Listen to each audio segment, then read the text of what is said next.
গরমকাল চলে এসেছে, বাজারে এঁচোড়।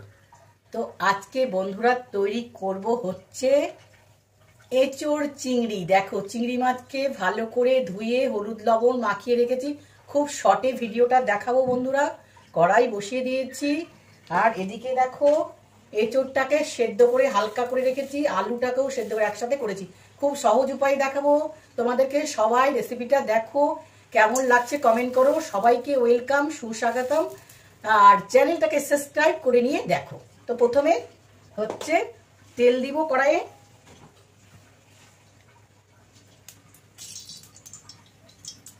সর্ষের তেল দিলাম, মূলত সর্ষের তেলে খেতে ভালো লাগবে এঁচোড় চিংড়ি। গরম হওয়ার অপেক্ষা করবো একটু। মাছগুলোকে দিয়ে দিলাম।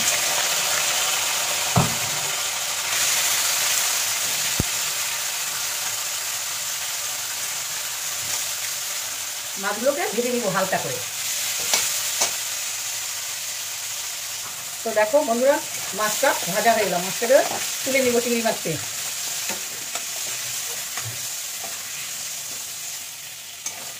এই কড়াইয়ের মধ্যে করবো। সেখানে আরেকটু সরষের তেল অ্যাড করছি বন্ধুরা। আমি সরষের তেল, তোমরা সাদা তেলে করতে পারো।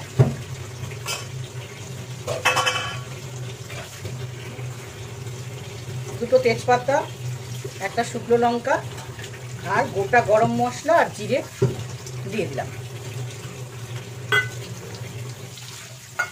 এই মশলাকে একটু ভেজে নিব।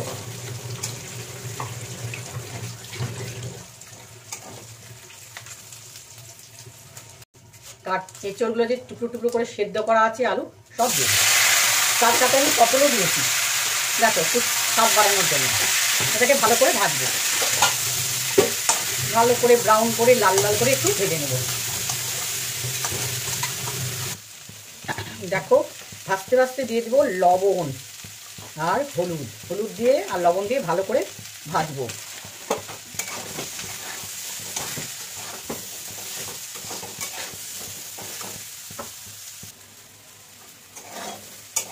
দেখো বন্ধুরা, এটা ভাজা হয়ে গেছে। এঁচোড়টা ভালো সুন্দরভাবে এইভাবে ভেজে নিতে হবে। এইভাবে ভেজে নিলাম আগে। এবার তুলে নেব। তুলে নিলাম।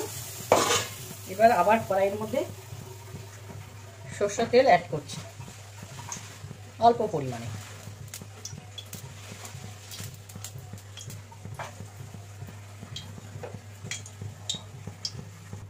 কড়াইটা গরম হয়ে গেছে। টমেটো,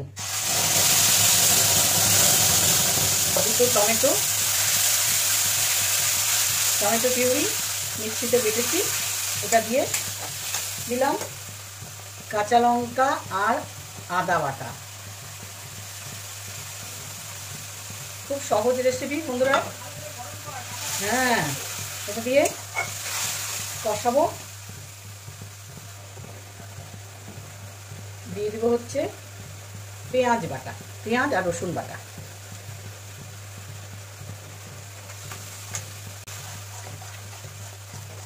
আবারও খানিকক্ষণ কষাবো, যতক্ষণ পেঁয়াজ রসুন আদা কাঁচা লঙ্কা কাঁচা গন্ধ দূর হচ্ছে না বন্ধুরা, ততক্ষণ কষাতে থাকবো। লাল লঙ্কার গুঁড়ো, জিরে গুঁড়ো, ধনে গুঁড়ো দিয়ে আবারও কষাবো। হচ্ছে লবণ, তখন তো লবণ দিয়েছিলাম ভাজার সময়, এঁচোড় ভাজার সময় লবণ দিয়েছি, সেই পরিমাণ বুঝে আমি লবণ দেব। আর হলুদ।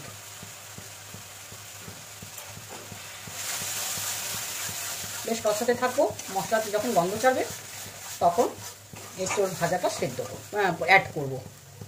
দেখো বন্ধুরা, মশলা ছেড়ে এসেছে কড়াই গা থেকে, সুন্দর করে কষিয়ে নিয়েছি। এবার এঁচোড় ভাজাটা লবণ হলুদ যে ভেজে রেখেছি সেটা অ্যাড করলাম। এবার দিয়ে আবার কষাবো।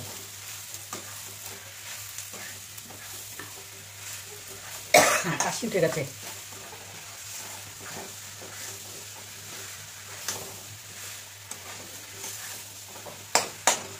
এরপরে একটু কষিয়ে নিয়ে জল অ্যাড করব। এবার জল দেব।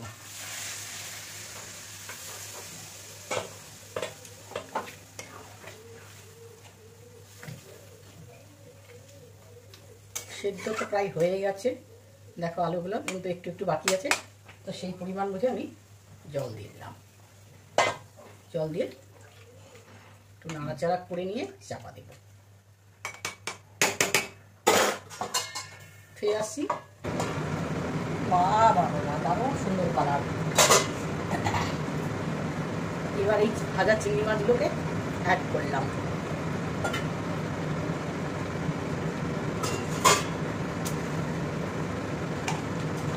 অপূর্ব লাগে না গরমের দিনে এই এঁচোড় চিংড়ি খেতে, অসম্ভব টেস্টি।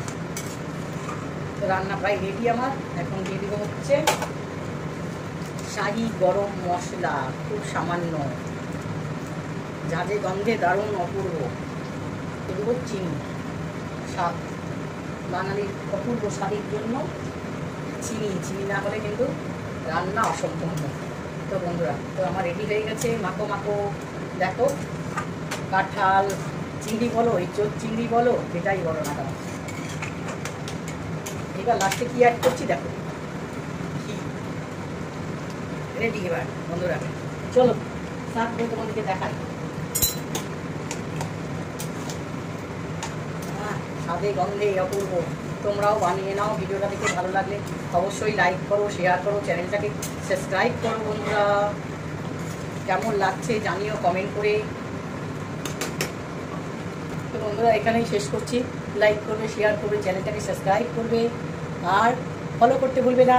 টাটা। কেমন হলো এঁচোড় চিংড়ি আমার চ্যানেলে নতুন আমি দেখালাম, তোমরা অবশ্যই জানাবে।